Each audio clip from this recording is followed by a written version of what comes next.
Earlier this week, a group chat leaked from high-ranking young Republican leaders. The chats were full of racist, cruel, and dehumanizing statements and jokes. But the disturbing part wasn't just what was said, it's also how many people refused to condemn it and how quickly that silence spreads.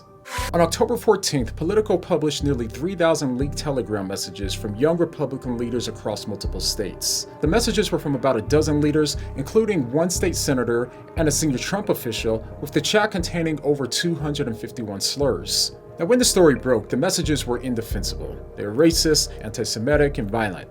Some joked about gas chambers, they called black people monkeys, others joked about grape, praised Hitler, among other things that I can't even talk about here. But as bad as that is, the part that really exposes where we are as a society right now is just how people reacted.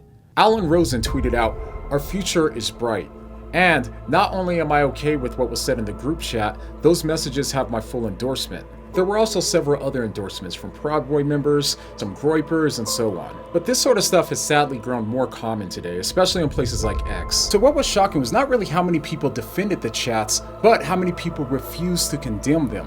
Vice President J.D. Vance came under criticism for saying this. Focusing on what kids are saying in a group chat, grow up. I'm sorry, focus on the real issues, don't focus on what kids say in group chat. But the reality is that kids do stupid things, especially young boys. They tell edgy, offensive jokes, like that's what kids do. And I really don't want us to grow up in a country where a kid telling a stupid joke, telling a very offensive stupid joke, is cause to ruin their lives. And at some point, we're all going to have to say, enough of this BS. We're not going to allow the worst moment in a 21-year-old's group chat to ruin a kid's life for the rest of time. That's just not okay. So he called them kids there, and later in a tweet he called them college kids. But people responded by pointing out that these were grown adults in their 20s and 30s, for elected officials, state chairs, campaign advisors, and even a former Trump administration staffer. But even more telling was the response from Charlie Kirk's producer Andrew Colvett. Colvett's also a national spokesman for Turning Point USA, who also refused to condemn these chats. Just think about this. We saw these Nazi group chats, which I'm sure you condemn, right? This Nazi group chat. Well, we can talk about it. Do you condemn it? I want to talk about it. Wait, so when they said gas chambers, disavow. when they say gas chambers, you won't. So you're like JD Vance. You just won't condemn this? Well, I actually had JD on the show today. We had a whole conversation. You guys can all condemn this, right? Hell yes. Thank you. Hold on. All right. Hold on. But Chris, can you condemn that? here's the point, of course. But that's easy.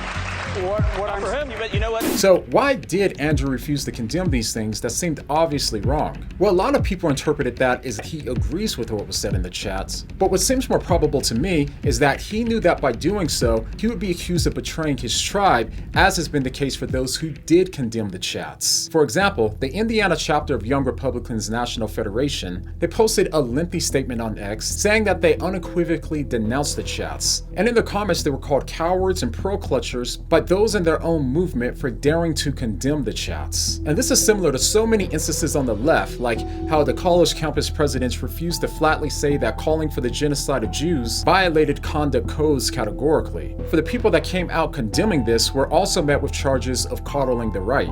The reality is, we're now at a time where your loyalty to your tribe is valued over truth and the morality of your tribe. And by the way, even if we write off the things that were said in the chats as just jokes, still, they're clearly a symptom of the rising tension that's growing so fast online today, only packaged as jokes. So people were accusing Vance of defending racism, but if we want to be charitable, we can say that Vance wasn't trying to defend racism, but instead tribalism. And if we extend that charity to Colvett, we can say that he didn't refuse to condemn them because he agreed, but instead he refused because he was afraid of losing his standing with the conservative party. That sort of pressure is real today. I think most of us know what it's like to not agree with some things that our side has said or done, but felt like we couldn't say it publicly due to pressure to stay loyal to the tribe. But that's also the problem, isn't it? Once your allegiance is to your side above all else, then moral clarity becomes negotiable. Your side can do no wrong, and the other side can do no right. In fact, every time that our side gets called out for doing something wrong, we just point to the other side as doing things that were even more wrong, as if that justifies it somehow. What this results in is an utter lack of accountability. When the other side does it, we capitalize on it and show why that side is evil and can't be trusted.